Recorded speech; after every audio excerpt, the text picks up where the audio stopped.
outra vez diante de ti. Abro meu coração, meu clamor tu escutas e fazes cair as barreiras em mim. És fiel, Senhor, e dizes palavras de amor e esperança sem fim. Ao sentir o teu toque, por tua bondade libertas meu ser. No calor desse lugar eu venho me derramar, dizer que te amo, me derramar, dizer que preciso me derramar, dizer que sou grato, me derramar, dizer que és formoso. Aleluia. Viemos nos derramar pela que disse. Mais uma vez. Eis-me aqui outra vez diante de ti. Abro meu coração, meu clamor tu escutas, fazes cair as barreiras em mim. És fiel, Senhor, e dizes palavras de amor e esperança sem fim. Ao sentir o teu toque, por tua bondade libertas meu ser. No calor desse lugar eu venho me derramar, dizer que te amo, me derramar, dizer que preciso me derramar, dizer que sou grato, sei que és formoso.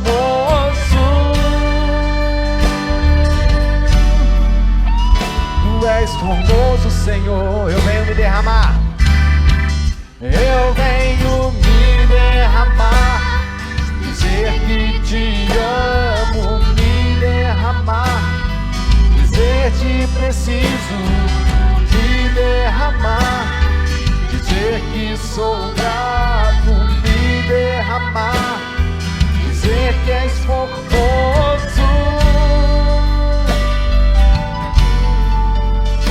Tu és formoso, Senhor.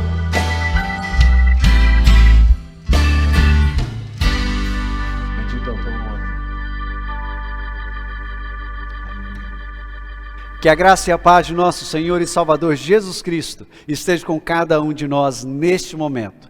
Que Ele esteja com você aí onde você está. E que nós possamos nesse momento unir o nosso coração para prestar a esse Deus o nosso louvor, a nossa adoração. Pois Ele é digno de toda a honra que nós podemos prestar a Ele.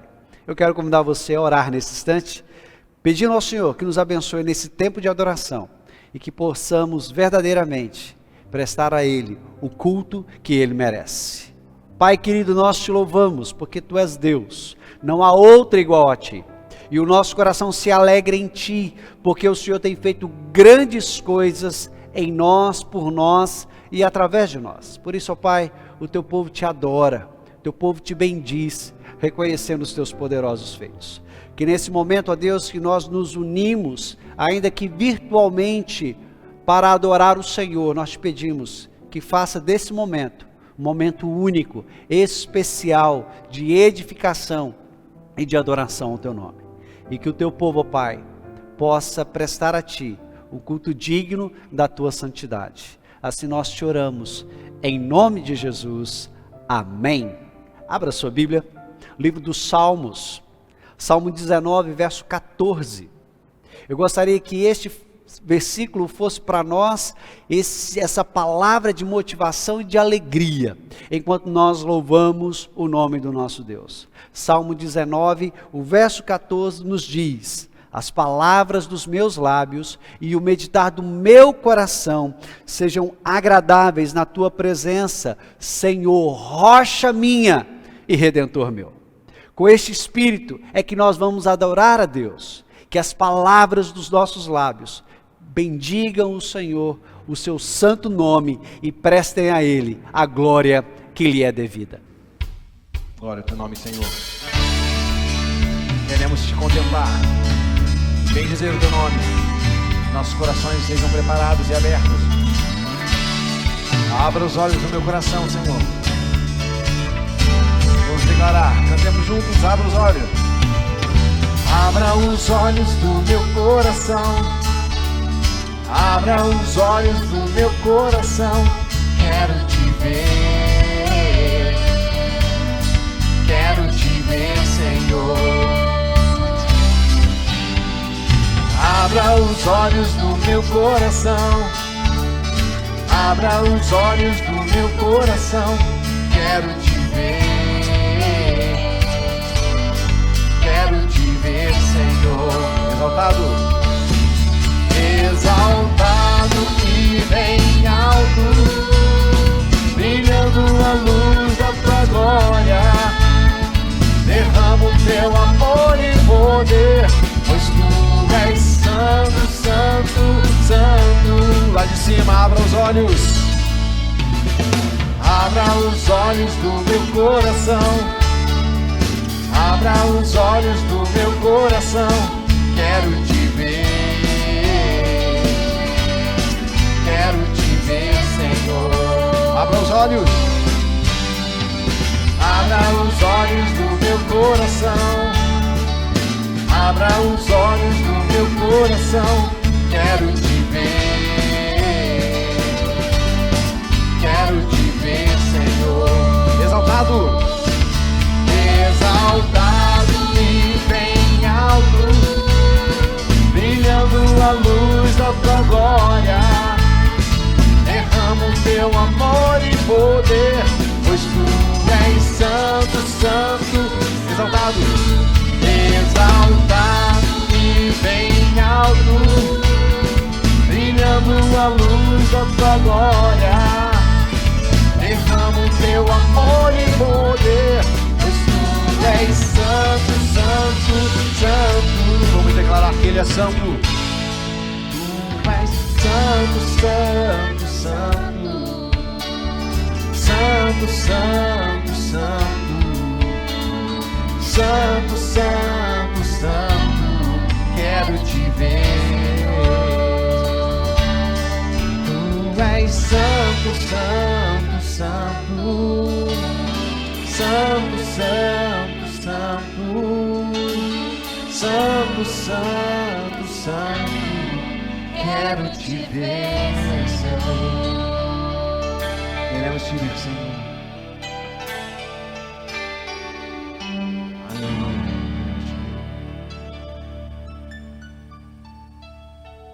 Aleluia. Levantamos as mãos a ti, Senhor. Aleluia. Ao erguermos nossas mãos, clamarmos a ti, vem sobre nós. Cantemos. Ao erguermos as mãos pra adorar e clamarmos a ti, tu virás, nós viemos aqui te adorar, Deus de graça e favor. Vamos declarar: és tu, meu Senhor, digno és o meu louvor, só tu és, e todos dirão que és tu, sim, és tu. Ele é santo. Santo, santo é o Senhor poderoso, santo somente o teu nome é. Santo, santo é o Senhor poderoso, santo somente o teu nome é. Tu és bom, Senhor. Nós declaramos nessa noite, ao erguermos nossas mãos, vamos cantar mais uma vez, ao erguermos as mãos para adorar e clamarmos a ti. Tu virás, Senhor, tu virás, nós viemos aqui te adorar, Deus de graça e favor. És tu, meu Senhor, digno és do meu louvor, só tu és, e todos dirão que és tu, sim, és tu. Ele é santo. Santo, santo é o Senhor poderoso, santo somente o teu nome é. Tu és santo. Santo, santo é o Senhor poderoso, santo somente o teu. Ao erguermos as mãos e clamarmos a ti, tu virás até nós por tua graça e favor. Ao erguermos as mãos e clamarmos a ti, tu virás até nós por tua graça. És tu, Senhor. És tu, meu Senhor. Digno és do meu louvor. Digno só tu és. Todos dirão que és tu. Sim, és tu. Vamos declarar bem forte, Santo. Santo, santo é o Senhor poderoso, santo somente o teu nome é. Tu és santo. Santo, santo é o Senhor poderoso. Tu és santo. Santo somente o teu. Ao erguermos as mãos e clamarmos a ti, tu virás até nós por tua graça. Ao erguermos as mãos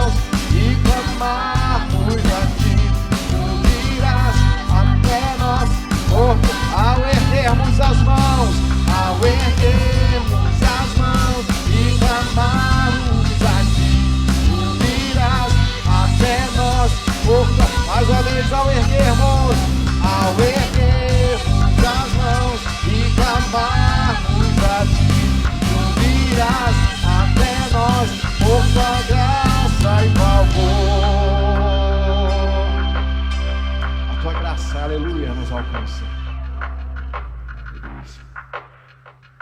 Salmo 20, verso de número 7, o salmista diz: uns confiam em carros, outros em cavalos, nós, porém, nos gloriamos em o nome do Senhor nosso Deus. Queridos, temos vivido dias difíceis, e nesses momentos difíceis, temos visto pessoas colocando a sua esperança numa série de coisas. Porém, é necessário que nós, enquanto discípulos de Jesus, façamos como o salmista, que professa que a sua fé está no Senhor, está no nosso Deus, aquele que tem feito grandes coisas, aquele que tem cuidado de nós, tem zelado por nossa alma em todo esse momento. Eu quero convidar você a colocar diante do Senhor a sua causa, a sua necessidade, aquele motivo que está no seu coração e que tem te apertado o peito. Eu quero convidar você a, nesse momento, apresentarmos diante de Deus as nossas súplicas, com ações de graças, sabendo que Ele, a seu tempo, há de nos visitar com a sua misericórdia, com a sua bondade e o seu poder. Ore ao Senhor, em nome de Jesus. Pai, a nossa confiança está em Ti. Nós dependemos do Senhor. Nós não temos outro a quem recorrer. O mundo, ó Deus, busca em uma série de coisas esperança e conforto.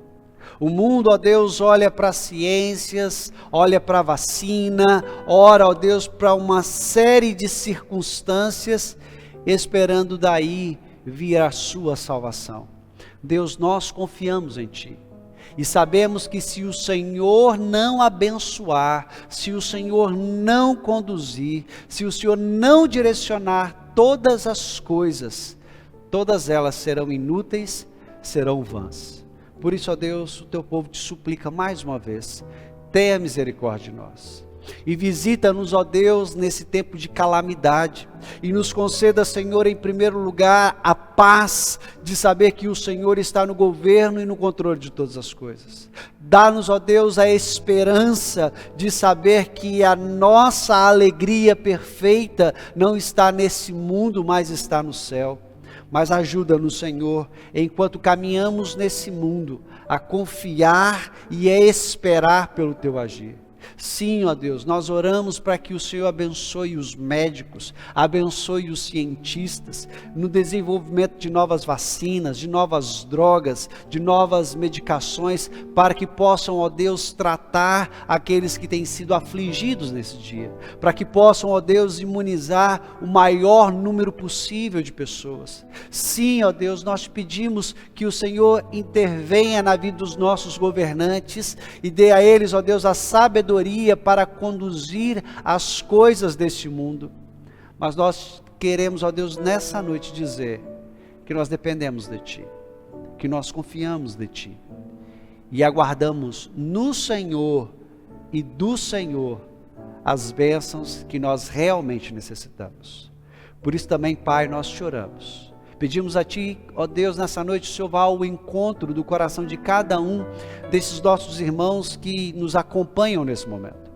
Que o Senhor, ó Deus, possa visitar as suas necessidades, que o Senhor possa ouvir as suas queixas, que o Senhor possa atender as suas demandas, e que cada um de nós, ó Deus, veja ao longo desta semana, o Senhor abrindo portas, o Senhor direcionando decisões, o Senhor abençoando, ó Deus, as nossas intenções, e que em todas as coisas saibamos prestar glórias ao Teu nome, pelo que o Senhor é e também pelo que o Senhor tem feito em nossa vida. Obrigado, Pai, por esse momento, pois sabemos que a nossa oração não é vã, porque o Senhor acolhe cada uma delas, e cada uma delas o Senhor responde segundo a Tua vontade, e é crendo nesta vontade soberana e perfeita que nós aquietamos o nosso coração, em nome de Jesus. Amém. Que Deus te abençoe.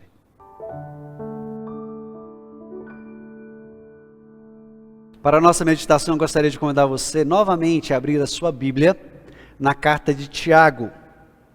Tiago, capítulo 2, faremos a leitura a partir do verso 14 até o verso de número 26. Tiago, capítulo 2, verso 14 a 26. Enquanto você também busca o texto bíblico, compartilhe este link para que outras pessoas possam ouvir a palavra do Senhor sendo pregada e anunciada neste momento. Tiago, capítulo 2, versos 14 a 26. Retomamos então a nossa meditação nesta carta sobre o tema a vida transformada pela fé. Leamos a palavra do Senhor que nos diz: Meus irmãos, qual é o proveito se alguém disser que tem fé, mas não tiver obras? Pode acaso semelhante fé salvá-lo? Se o irmão ou irmã estiverem carecidos de roupa e necessitados de alimento cotidiano, e qualquer dentre vós lhes disser: Ide em paz, aquecei-vos e fartai-vos, sem contudo lhes dar o necessário para o corpo, qual é o proveito disso? Assim também a fé, se não tiver obras, por si só está morta. Mas alguém dirá: Tu tens fé, eu tenho obras. Mostra-me essa tua fé sem as obras, e eu, com as obras, te mostrarei a minha fé. Crês tu que Deus é um só? Faz o bem. Até os demônios creem e tremem. Queres, pois, ficar certo, ó homem insensato, de que a fé sem obras é inoperante? Não foi por obras que Abraão, nosso pai, foi justificado quando ofereceu sobre o altar o próprio filho Isaque? Vês como a fé operava juntamente com as suas obras. Com efeito, foi pelas obras que a fé se consumou. E se cumpriu a escritura a qual diz: Ora, Abraão creu em Deus e isso lhe foi imputado para a justiça, e foi chamado amigo de Deus. Verificais que uma pessoa é justificada por obras e não por fé somente. De igual modo, não foi também justificada por obras a meretriz Raabe, a qual acolheu os emissários e os fez partir por outro caminho? Porque assim como o corpo sem o espírito é morto, assim também a fé sem obras é morta. Vamos orar? Pai, estamos diante do Senhor. Carecemos, Senhor, da Tua iluminação, da Tua graça, para compreender e aplicar de modo adequado a Tua palavra. Por isso nós te rogamos, ó Deus, ilumina a nossa mente, ilumina o nosso coração, e que possamos verdadeiramente ouvir o Senhor falando, e que possamos aplicar a Tua palavra ao nosso viver. Em nome de Jesus. Amém.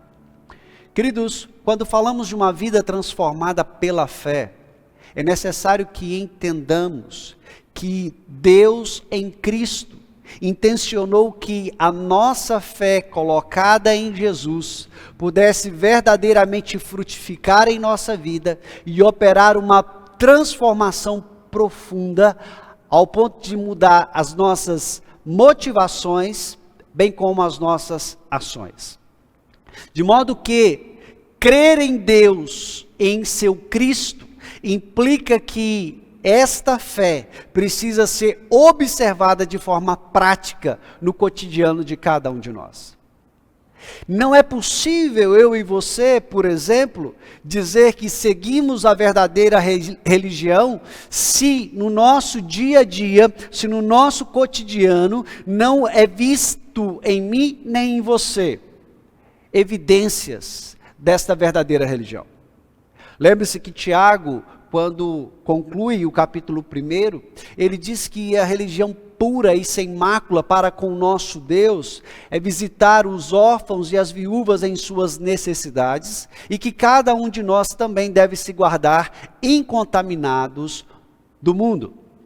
Quando nós lemos este verso, somos levados a entender justamente isso, que o culto que devemos oferecer a Deus é um culto baseado numa fé que move o nosso coração em direção a Deus, mas também em direção ao outro. Por essa razão, no capítulo 2, a partir do verso 14, Tiago retoma a ideia da relação interpessoal, em especial a relação de pessoas mais abastadas com pessoas menos favorecidas. E a maneira como essa relação se dá também manifesta o tipo de fé que as pessoas têm em sua vida. De certa forma, o que Tiago está a fazer aqui nesses versos que nós lemos é justamente estabelecer a diferença entre a verdadeira fé e a falsa fé. Por isso, quando olhamos para o texto, podemos dividi-lo de tal maneira a entender aqui que o servo do Senhor quer que eu e você, como cristãos, demonstremos de forma prática aquela fé que um dia nos alcançou, que nos transformou, que nos fez discípulos de Jesus, que nos fez filhos de Deus. Por isso, olhando para o texto, eu quero que você perceba a constatação que Tiago faz nos versos 14 a 17. Aqui, Tiago vai constatar um problema real na igreja dos seus dias, a quem ele direciona esta carta, a quem ele direciona este ensino. Por isso ele começa dizendo no verso 14, meus irmãos. Ou seja, ele está tratando com o povo de Deus. Ele está tratando com a igreja de Cristo. Ele não está direcionando as suas palavras aos ímpios. Aqui não é uma expressão genérica que serve para todas as pessoas indistintamente. Mas o que Tiago quer é alcançar o coração daqueles que professam a sua fé em Jesus. Por isso ele diz, qual é o proveito se alguém disser que tem fé, mas não tiver obras? É necessário que nós façamos aqui uma rápida lembrança do que é fé e do que são obras. Eu quero que você entenda que fé aqui não é um mero conjunto de crenças, mas fé, segundo o texto, se refere à nossa confiança colocada em Deus, tanto em suas promessas quanto em suas advertências. A implicação disso, para nós, é uma implicação salvadora, redentora. Porque uma vez que nós confiamos em Deus e nas suas promessas, cremos que Ele enviou Jesus Cristo como a oferta pelos nossos pecados para pagar a dívida que eu e você tínhamos com Ele, a fim de que, redimidos de nossos pecados, libertos de nossas transgressões, pudéssemos ser feitos filhos de Deus. Por isso, uma vez que nós colocamos a nossa fé em Deus, colocamos a nossa fé também no seu Filho. E por esta fé somos feitos filhos desse eterno Deus. E agora, reconciliados com esse Deus, somos justificados. O que significa isso? Significa que temos os nossos pecados perdoados, mas ao mesmo tempo, Cristo aplica na minha vida e na sua vida a sua justiça. Ou seja, Ele acredita na minha conta e na sua conta os méritos que Ele conquistou por sua obediência perfeita ao Pai, morrendo da cruz em meu lugar e no seu lugar. Por isso, quando Tiago se refere à fé, ele está a se referir justamente ao mesmo conteúdo, à mesma ideia do apóstolo Paulo, por exemplo. Mostrando que eu e você só podemos ter uma fé salvadora, uma fé verdadeira, quando ela é devidamente colocada em Deus e na sua palavra, nas suas promessas e naquilo que Ele fez em Cristo Jesus por mim e por você. Mas o que são obras? Infelizmente, muitas pessoas, quando leem esse texto, têm em sua mente que obras são atos de caridade, ou as populares boas obras, como muitas pessoas dizem. Existe no senso comum a ideia de que boas obras são coisas que fazemos a fim de alcançar a perfeição, a fim de alcançar o melhoramento da nossa condição humana, a fim de alcançarmos o favor e a graça de Deus. A maioria, para não dizer a totalidade das religiões humanas, crê piamente que alguém só pode ser salvo se for uma pessoa boa. E ela demonstra que é uma pessoa boa pelos atos de caridade que faz. Mas eu quero lembrar a você que não é este o conceito bíblico.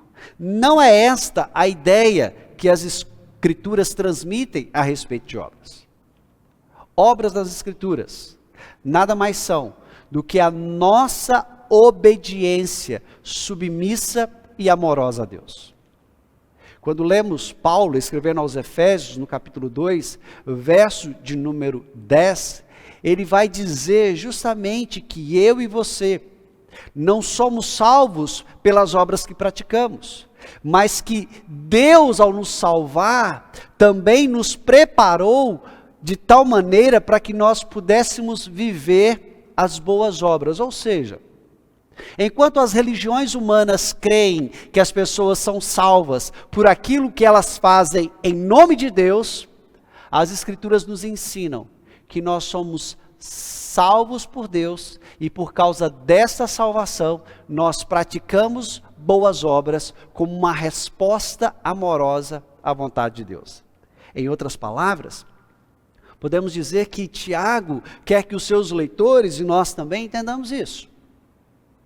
Todas as vezes que nós obedecemos a palavra de Deus, todas as vezes que nós vivemos segundo o temor do Senhor e colocamos em prática as suas ordenanças, nós estamos praticando as boas obras ou as obras que evidenciam a nossa salvação. É importante lembrar que Tiago, ao escrever isso, ele não está negando que eu e você somos salvos pela fé somente. Mas ele quer mostrar o outro lado da moeda, como disse o grande estudioso das Escrituras Simon Kistemaker. Se Paulo diz e enfatiza a salvação pela fé somente, ele está mostrando justamente o fato de que não há mérito em mim, nem em você, que possa fazer com que Deus olhe com misericórdia para nós e nos salve. Mas que tudo isso, toda esta atitude, toda essa iniciativa para a nossa salvação, depende de Deus. Tiago, por sua vez, quer mostrar que uma vez justificados pela fé, esta fé verdadeira que nos justifica, nos leva à obediência amorosa a Deus. Sendo assim, Tiago então está a nos perguntar, qual é o proveito de alguém dizer que tem fé, mas essa fé não reverbera em obras? Como pode alguém ter a capacidade de argumentar que ele é uma pessoa salva em Cristo Jesus, mas se a sua vida não há uma demonstração clara e evidente dessa transformação que foi operada em sua vida? Por essa razão é que Tiago pergunta no final do verso 14: poderá, por acaso, semelhante fé salvá-lo? Em outras palavras, uma fé que não se manifesta na minha vida e na sua vida em obediência a Deus, é uma fé que pode salvar? Eu queria que você tivesse essa pergunta agora no seu coração. Veja, não é uma questão de fé colocada no lugar errado apenas. É uma questão de entendermos que a fé verdadeiramente redentora, salvadora, que redime o homem do pecado, exige que eu e você tenhamos uma postura diferente diante de Deus e diante dos homens. Não é simplesmente uma perspectiva diferente, mas é aquilo que Deus em Cristo fez e agora o seu servo pontua para nós como exigência. Sendo assim, fique com essa pergunta na mente: fé sem obra pode salvar alguém? Tiago vai dar um exemplo aqui. Na sua constatação do problema, ele apresenta um exemplo bem simples, relacionado à maneira como nós tratamos as pessoas, principalmente quando existe uma diferença financeira, monetária entre essas pessoas. Verso 15 e 16, nós lemos: se o irmão ou irmã estiverem carecidos de roupa e necessitados de alimento, e qualquer dentre vós lhes disser: ide em paz, aquecei-vos e fartai-vos, sem contudo lhes dar o necessário para o corpo, qual é o proveito disso? Qual é o exemplo? O exemplo é: terminou o culto, terminou a reunião da igreja, e um daqueles irmãos mais simples se aproxima do mais abastado e diz a ele: tenho fome, minhas roupas não são suficientes para cobrir o meu frio. Qual é a atitude, ou qual deveria ser a atitude de tal pessoa? Vendo o seu irmão passar necessidade, vendo que de fato as suas roupas são muito insuficientes, ou não há alimento, não há provisão suficiente para si e para os seus. Tiago mostra aqui uma atitude, ele descreve aqui uma atitude, e essa atitude é um tanto quanto hipócrita, porque observe, verso 16, qual é a fala desse abastado? Qual é a fala desse que tem um pouco mais? Ide em paz. Essa expressão é uma expressão típica do judeu. E no contexto que ela é usada, geralmente tem a ver com a relação com o mendigo.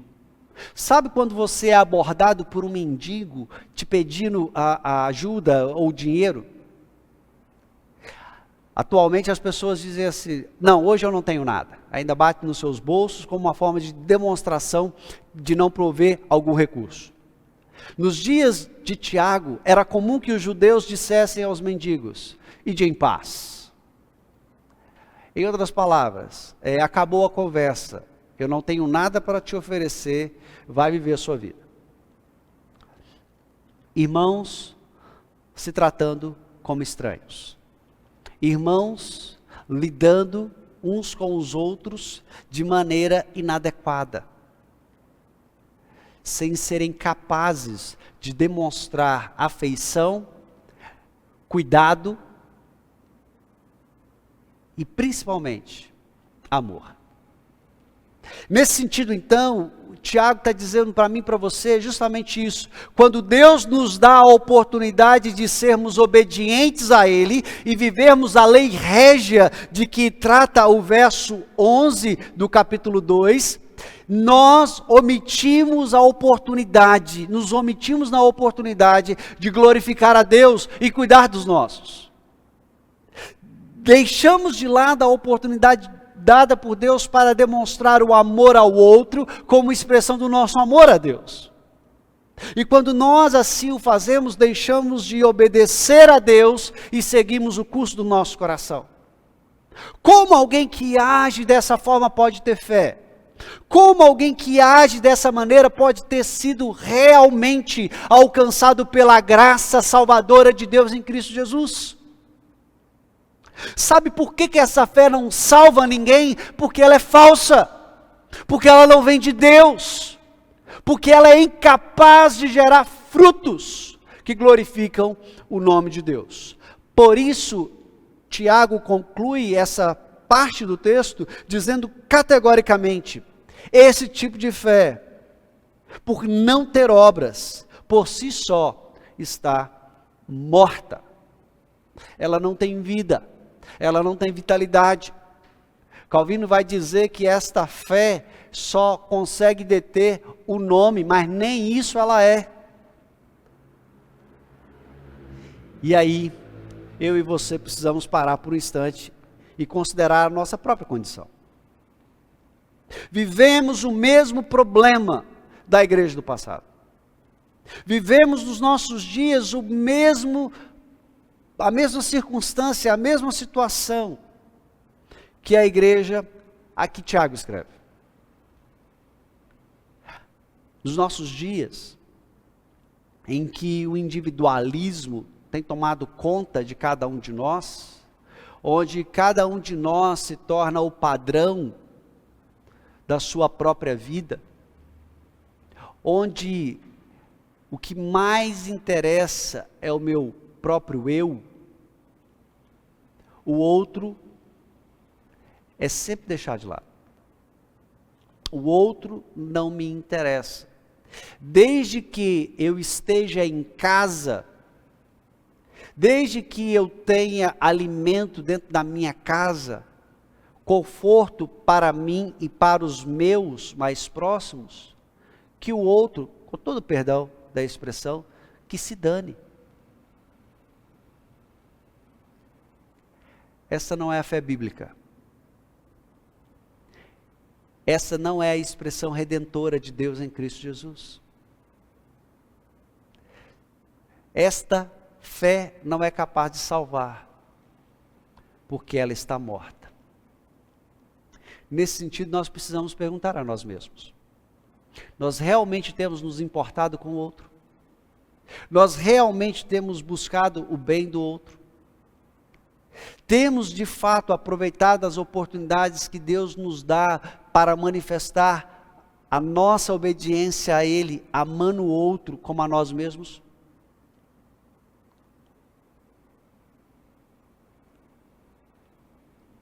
Mas Tiago continua. E aqui ele coloca para nós, nos versos 18 e 19, alguns questionamentos que podem surgir a partir do seu argumento. E esses questionamentos são muito interessantes, nós precisamos considerá-los aqui. Verso 18, ele vai descrever o primeiro tipo de argumento muito comum também nos nossos dias. Ele diz: mas alguém dirá, tu tens fé, eu tenho obras. A ideia básica é, assim como nos nossos dias, nos dias de Tiago, havia pessoas que dissociavam fé e obras. Se há algo característico da nossa era, e a humanidade mudou pouco ao longo do curso da sua história, e eu creio que já estava presente nos dias de Tiago, é a tendência que as pessoas têm de julgar a sua maneira de pensar como a única maneira certa ou correta. Em outras palavras, cada um possui a sua própria verdade. Aquilo que é bom para mim, talvez não seja bom para você. E aquilo que é bom para você, talvez não seja bom para mim. Eu tenho a minha verdade, você tem a sua verdade. É basicamente isso que o interlocutor de Tiago está a fazer. É como se ele dissesse: olha, você está feliz com as suas obras, eu estou feliz com a minha fé. Qual é o questionamento de Tiago? Então mostra essa fé para mim. Olha o texto. Mostra-me essa tua fé sem as obras. Em outras palavras, como é que você pode evidenciar essa fé?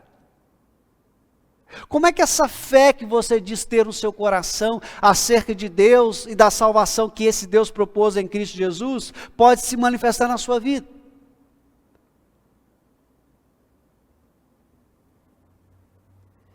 E isso coloca esse tipo de pensamento com uma grande interrogação. E Tiago rebate esse tipo de argumento dizendo, verso de número 18, parte B: eu, com as obras, te mostrarei a minha fé. Com os meus atos de obediência, eu posso mostrar claramente para você o que Deus fez na minha vida e o que Ele continua a fazer na minha vida. Eu, através das minhas obras de obediência a Deus, posso mostrar a você o que é ser transformado pelo Evangelho, o que é ser alcançado pela graça de Deus, que arranca o pecador do mais fundo do inferno e o faz verdadeiramente filho de Deus e dá a ele um novo status, uma nova condição, mas também dá ao seu coração uma nova motivação, uma nova disposição em relação principalmente ao outro. Queridos, Tiago não só confronta esse tipo de argumento dissociativo, desse argumento ensimesmado, como ele mostra a nulidade de uma fé que é incapaz de se manifestar na vida prática. Tiago está dizendo para mim e para você nesta noite: se você acredita que é possível dissociar a sua fé da sua vida, a sua fé da sua prática, a sua fé das suas obras, você não entendeu o significado do Evangelho, você não entendeu o verdadeiro cristianismo, você ainda está longe do propósito de Deus para a sua redenção. Mas é possível que essa pessoa que diz que tem apenas fé, possa dizer algo do tipo, verso 19, bem, para ser salvo, eu não necessito de fazer coisas. Para ser salvo, eu dependo apenas de crer em coisas corretas. Esse tipo de argumento possui uma aparente piedade, porém ele é nulo e vazio também. E eu explico a razão. Existe a ideia de que basta eu acreditar nas coisas verdadeiras, para que esta crença nas coisas verdadeiras sejam suficientes para garantir a minha salvação, a minha conversão. Meus queridos, isso é o mesmo que dizer que se eu tenho uma concepção correta sobre Deus, sobre a Bíblia, isso me garante a entrada nos céus. Isso é mérito. Isso nada mais é do que agir como agiam os fariseus. Sim, eles tinham uma doutrina adequada e correta. Jesus, quando confronta os fariseus, no capítulo 23 de Mateus, ele diz, olha, ouçam o que eles falam, mas não façam o que eles fazem. O ensino era correto porque era o ensino das Escrituras. Porém, a prática daqueles homens era uma prática legalista, ensimesmada, que diziam adquirir a salvação pelo seu próprio mérito, pela sua própria capacidade, pela sua própria santidade, pela sua própria justiça. Na verdade, o que os fariseus viviam é aquilo que nós podemos chamar de ortodoxia morta. Quer ver um exemplo de ortodoxia morta? Verso 19. Crês tu que Deus é um só?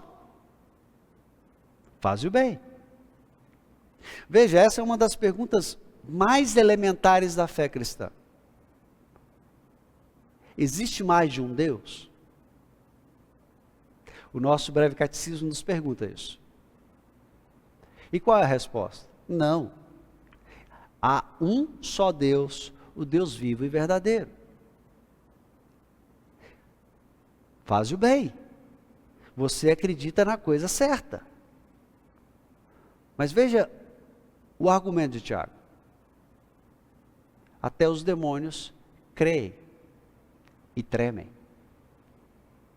Veja, até os demônios têm uma consciência da verdade. Até os demônios têm uma percepção correta das coisas. Até os demônios são capazes de professar a fé verdadeira. Por várias vezes o Senhor Jesus teve confronto com endemoniados. E ao se aproximar destas pessoas, por vezes, vemos o registro do Evangelho nos dizendo que esses demônios se referem a Ele como o Filho do Deus Altíssimo, reconhecendo a sua divindade. Coisas que muitos homens ainda hoje negam. Mas deixa eu dizer uma coisa. A fé ortodoxa do demônio não pode salvá-lo. como esta fé que não se manifesta e que não se evidencia em obediência motivada pela salvação de Deus em Cristo. Queridos, o absurdo descrito aqui por Tiago é para nos fazer pensar que muitas vezes os demônios são muito mais honestos do que muitos seres humanos que estão em nossas igrejas. Porque mesmo crendo naquilo que é correto, mesmo vivendo em rebeldia contra Deus, eles tremem diante de Deus, porque sabem, como disse Calvino, é alguém que um dia há de ser o seu juiz. Muitos em nossas igrejas dizem ter fé, dizem ter uma convicção correta da verdade, mas a sua prática de vida o descredencia como um homem de Deus, como uma mulher de Deus, e continuam a viver segundo os seus pecados, e não tomam consciência de que um dia haverão de se apresentar diante de Deus a fim de serem julgados. É triste pensar nisso, mas quando eu e você colocamos a nossa confiança naquilo que nós meramente dizemos crer a respeito de Deus, e aquilo que a gente diz crer a respeito de Deus não transforma a nossa vida, não muda o nosso caráter, não nos torna mais santos, precisamos considerar isso. Nos tornamos piores do que os próprios demônios, e esta fé é insuficiente, é incapaz de nos salvar. Queridos, isso é o reflexo daquilo que Dietrich Bonhoeffer chamou de a graça barata. A graça barata é aquela que justifica o pecado e não o pecador. A graça barata é aquela que nos nossos dias tem sido apresentada nos púlpitos ao redor do mundo. Uma mensagem que enaltece o ego humano, uma mensagem que levanta a estima humana, mas que não mostra para ele a necessidade de viver segundo a palavra de Deus. A fé preciosa, a graça preciosa de Deus em Cristo justifica o pecador e torna esse pecador consciente do seu pecado. E como resposta amorosa a esse Deus, ele não tem outra coisa a fazer senão agir de maneira a produzir a 30, a 60 e a 100 por um, porque ele sabe que agora ele está em Cristo, e Cristo nele, de tal maneira que isso não pode ser escondido. Cristo em nós há de se manifestar de forma real, e através de nós exalar o bom perfume. Queridos, como eu e você precisamos restaurar esse tipo de consciência, uma fé viva, que arde no nosso coração e nos impele a uma obediência real a Deus, e não uma tentativa absurda, inútil, vã, de tentar justificar a nossa atitude e o nosso comportamento, ainda que usando as verdades das Escrituras para encobrir a feiura do nosso pecado. Sendo assim, queridos, temos produzido frutos dignos da salvação em Cristo Jesus?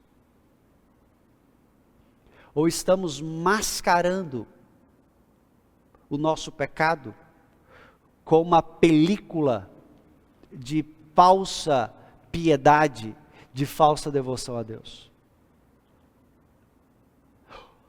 Nós temos de fato produzido frutos dignos de arrependimento, frutos por Cristo e para Cristo, ou estamos confiantes na nossa justiça própria como mérito pessoal para alcançarmos a salvação?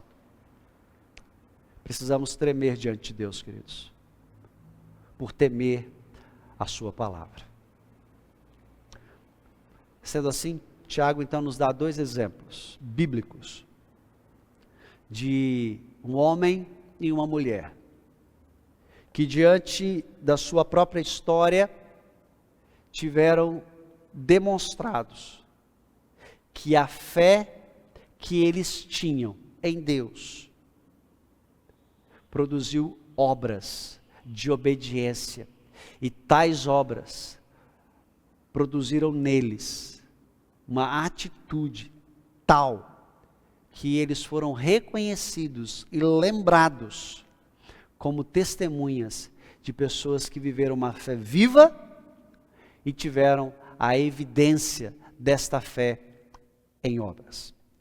O primeiro não poderia ser outro senão o pai da fé, Abraão. Olha para o texto, verso 20. Queres, pois, ficar certo ao homem insensato de que a fé sem obras é inoperante? Tiago começou lá no verso 14 chamando todos aqueles seus ouvintes de irmãos. Mas agora, dentre esses irmãos, ele se direciona a algumas pessoas a quem ele intitula de homem insensato. A palavra insensato aqui, ela fala de alguém sem juízo, alguém que age de forma não refletida, alguém que age de maneira vazia e sem entendimento.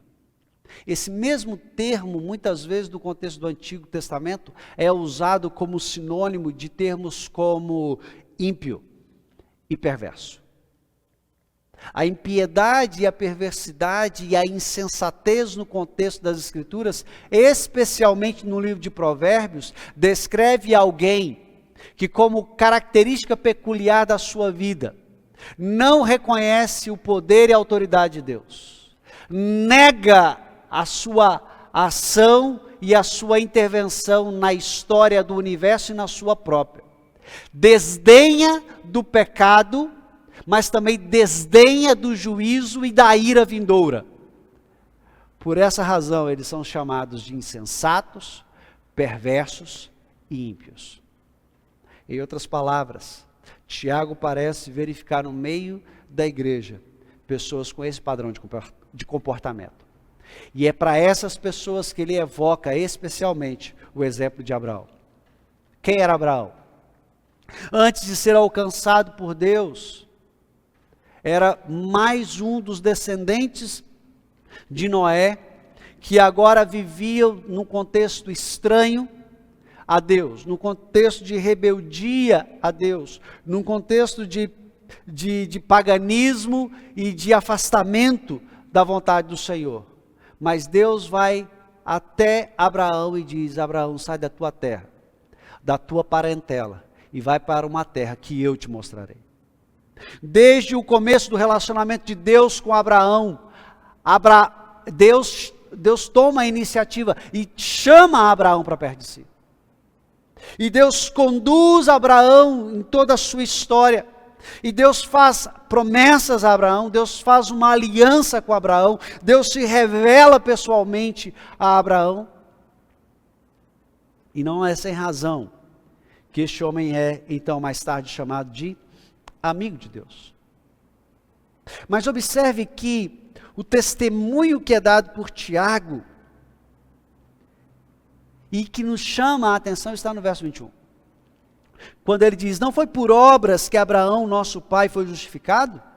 Quando ofereceu sobre o altar o próprio filho Isaque? Essa foi a prova que Abraão viveu. Talvez a maior de todas elas. Diante da qual Deus o confronta com as suas próprias promessas. E agora leva a extremo a fidelidade do seu servo. É como se Deus dissesse: até agora você caminhou do meu lado, eu quero ver até onde você está disposto a ir. E eu quero que você se lembre que Abraão, a despeito de todos os questionamentos do seu coração, ele sobe ao monte, ele edifica o altar, ele coloca a lenha, ele deita o seu filho sobre a lenha e levanta o cutelo. O autor de Hebreus nos diz que havia fé no coração de Abraão o suficiente para crer que, se necessário fosse, Deus haveria de trazer Isaque dos mortos. Deus haveria de ressuscitar o filho de Abraão e devolvê-lo são e salvo. Mas como o próprio Abraão testemunhou a Isaque, no monte do Senhor, o próprio Deus proverá. E Deus proveu o substituto. Queridos, o significativo para mim aqui, para você hoje é isso. A fé não estava somente no peito, a fé não estava somente no coração, a fé não era simplesmente uma apreensão da mente, a fé envolvia toda a vida de Abraão ao ponto de ele estar determinado a agir e fazer o que Deus havia requerido dele. Por essa razão é que Tiago diz que a fé de Abraão operou conjuntamente com a sua obra, com a sua obediência, com os seus atos, e por ela ele foi justificado. Verso 22, vê-se como a fé operava juntamente com as obras, com efeito, foi pelas obras que a fé se consumou. Em outras palavras, a fé de Abraão encontrou reverberação no seu ato de entregar o seu filho a Deus. Por essa razão, diz o texto, Abraão creu em Deus, e isso lhe foi imputado por justiça. Mas você pode dizer, Abraão conhecia Deus. Abraão já tinha visto os milagres de Deus. Abraão já tinha experimentado muita coisa no seu relacionamento com o Senhor. Talvez por isso que Tiago traz aqui uma outra testemunha, um outro exemplo. A prostituta Raabe. Verso 25, diz o texto, de igual modo, não foi também justificada por obras a meretriz Raabe? Quando acolheu os emissários e os fez partir por outro caminho? Pense você, quem era Raabe? Uma estrangeira. Mais do que uma cananita, ela ainda era prostituta. Ou seja, uma pessoa que, no seu contexto, assim como ocorre no nosso, era uma pessoa moralmente desacreditada. Uma pessoa cuja palavra não era garantia de nada. Alguém que não era digna de confiança. E qual a experiência dessa mulher com Deus? Em outras palavras, qual o conhecimento doutrinário, teológico que essa mulher tinha sobre Deus? Quando lemos o texto de Josué, o que se percebe é claramente isso, que ela havia ouvido falar a respeito do Deus de Israel. Lembre-se, chegou ao fim 40 anos de peregrinação pelo deserto. Israel estava atravessando o Jordão e chegando às cidades próximas. E a cidade de Jericó estava ali. Era o primeiro alvo. Aquela mulher residia em Jericó. E ao longo da sua vida ela ouvia falar de um povo que caminhava no deserto. De um povo que era guiado pelo seu Deus no deserto. Um povo que havia alcançado vitórias e que havia experimentado sinais e prodígios. O que ela conhecia desse Deus? O mínimo, mas o mínimo que ela conhecia desse Deus foi suficiente para mover o seu coração.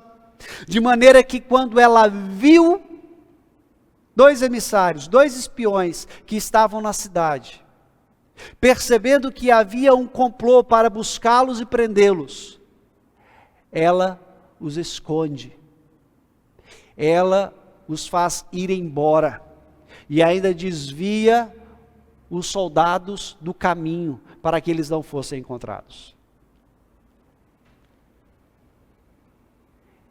Tiago está dizendo para mim e para você, que esta mulher que não conhecia tanto a Deus quanto Abraão, foi capaz de crer o suficiente para obedecer uma lei não escrita, mas que estava no seu coração, movida por Deus,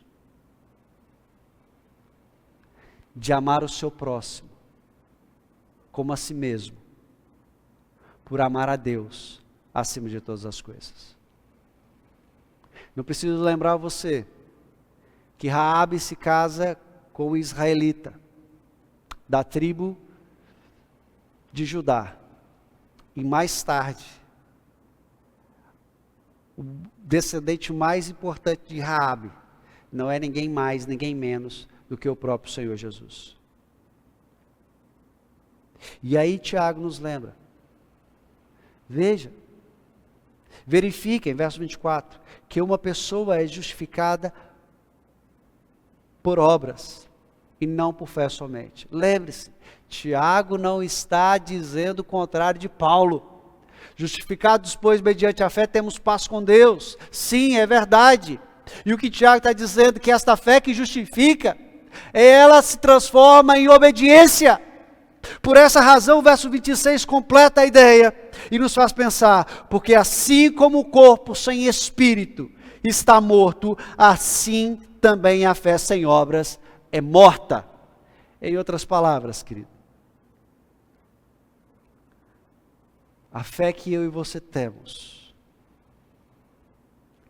é vivificada pela atitude de obediência que eu e você desenvolvemos na nossa caminhada.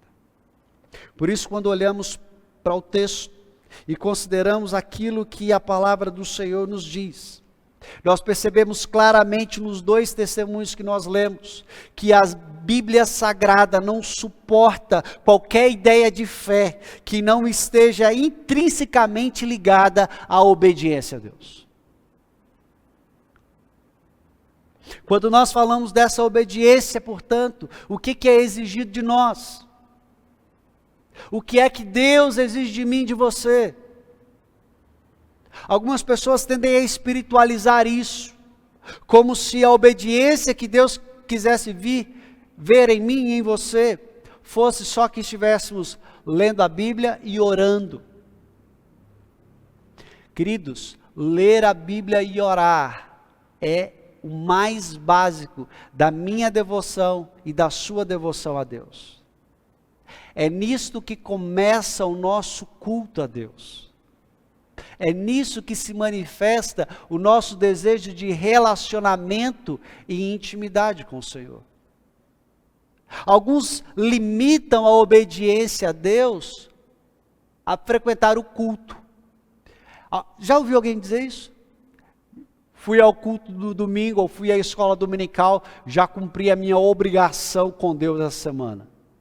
Meu querido, se você acha que a sua obrigação com Deus é vir ao culto, ou assistir ao culto, você está redondamente enganado.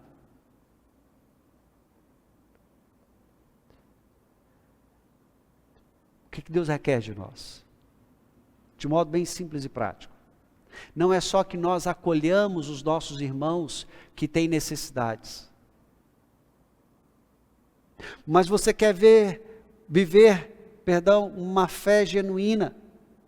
Essa fé genuína te faz ser o melhor marido ou a melhor esposa que o seu cônjuge pode ter. É em obediência a Deus que eu e você nos tornamos pais presentes, atenciosos, cuidadosos e amorosos. É por causa dessa fé em Deus que nós nos tornamos filhos presentes, obedientes e zelosos pelos nossos pais, independente do contexto, independente do lugar, independente da distância. É essa obediência à palavra que nos leva a pregar o Evangelho com os nossos lábios e com a nossa vida. É essa obediência à palavra que nos faz, por exemplo, olhar para os mandamentos e entender que é ordem de Deus não assassinarmos. E que não assassinar não é só ir lá e tirar a vida do outro, mas é fazer tudo o que está ao nosso alcance para preservá-la, para cuidar do outro, para zelar pelo seu bem-estar pessoal, físico e espiritual. Por isso, queridos, a vivência do Evangelho e dessa fé que transforma é algo que nos chama, de uma vez por todas, a um retorno às Escrituras, a fim de moldarmos a nossa maneira de pensar, a nossa maneira de falar e a nossa maneira de agir, segundo a palavra do Senhor. Sendo assim, queridos, duas questões para você considerar essa semana. E a primeira delas é que, uma vez que as obras são evidências externas de uma vida cristã autêntica, de uma vida transformada pela fé viva no Deus vivo, eu e você precisamos mais do que nunca buscarmos viver uma vida coerente com a palavra de Deus. Precisamos conformar a nossa vida à palavra. E à medida que conformamos a nossa vida à palavra de Deus, nós nos tornamos mais parecidos com Jesus. Isso, portanto, é o padrão necessário para vivermos esta fé na sua plenitude. Por isso é necessário que nos perguntemos, a fé que temos em Cristo tem nos motivado a isso? A abrir mão de nós mesmos, do nosso bem-estar, em prol do outro? Mas em segundo lugar, precisamos lembrar que tal obediência é o resultado da salvação e não a origem dela. Por favor, meus irmãos, não criem no coração aquele sentimento de achar que porque fez algo para Deus ou em nome de Deus, você já acertou a sua conta com Ele. Esse tipo de pensamento é um pensamento meritório, é uma confiança centrada no homem e não na graça de Cristo, é uma confiança centrada naquilo que o homem faz e não naquilo que Cristo fez. E mais uma vez, isso é legalismo, isso é farisaísmo, isso não nos aproxima de Deus, mas nos afasta dele. Por isso, queridos, alimentemos no nosso coração esta obediência sempre como resultado, e não como meio de alcançarmos o favor e a graça de Deus. E quando assim fizermos, experimentaremos em nossa vida e em nossa comunidade a realidade de vidas transformadas pela fé viva no Deus vivo. E isso nos fará mais parecidos com Jesus. E isso nos ajudará a viver e a proclamar o Evangelho. Que Deus te abençoe.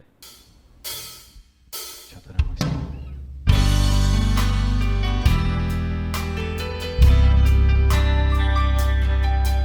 Em espírito e verdade, nós te adoramos.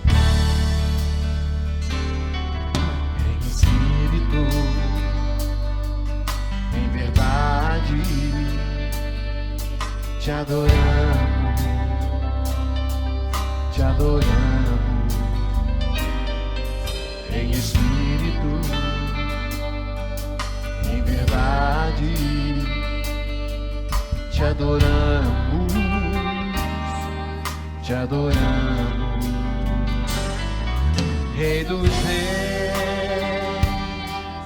e Senhor, te entregamos nosso viver. Rei dos reis e Senhor, te entregamos nosso viver. Para te adorar, ó Rei dos reis, foi que eu nasci, ó Rei Jesus. prazer é te louvar, meu prazer é estar nos atos do Senhor, meu prazer é viver na casa de Deus, onde fluo pra te adorar, ó Rei dos Reis. Eu nasci porque eu nasci, ó Rei Jesus. Meu prazer é te louvar, meu prazer é estar nos atos do Senhor, meu prazer é viver na casa de Deus, onde flui o amor, ministrando louvor, ministrando louvor.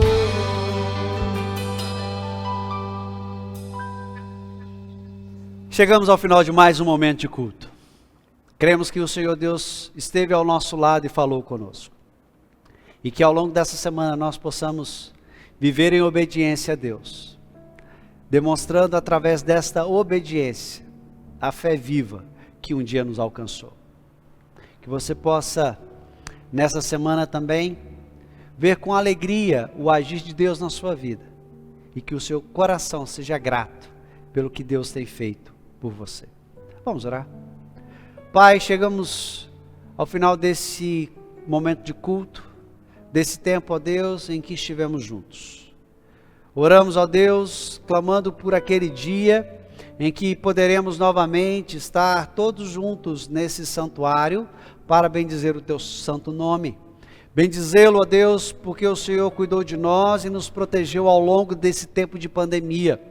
E nos deu, ó Deus, ainda a graça de ainda nesta terra louvar, bendizer e exaltar o teu santo nome.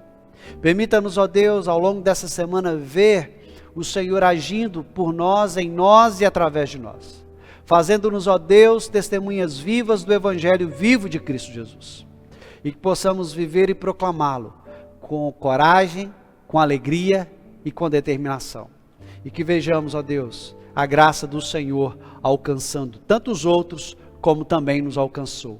De ver, ó Deus, esta fé transformar tantas vidas, como também tem transformado a nós. Abençoe-nos, Pai. Abençoe cada lar conectado a esta plataforma. Abençoe, ó Deus, cada vida que deu este tempo para louvar o Teu nome. E que seja o Senhor servido em nos abençoar todos os dias da nossa vida. E que a graça de nosso Senhor e Salvador Jesus Cristo, o amor de Deus, nosso eterno e bom Pai, e as consolações do Santo Espírito repousem sobre nós e sobre nós estejam hoje e sempre. Amém, amém e amém. Que Deus te abençoe, tenha uma ótima semana e eu espero ver você em breve aqui no templo da nossa igreja, louvando e bendizendo o Senhor. Fique com Deus.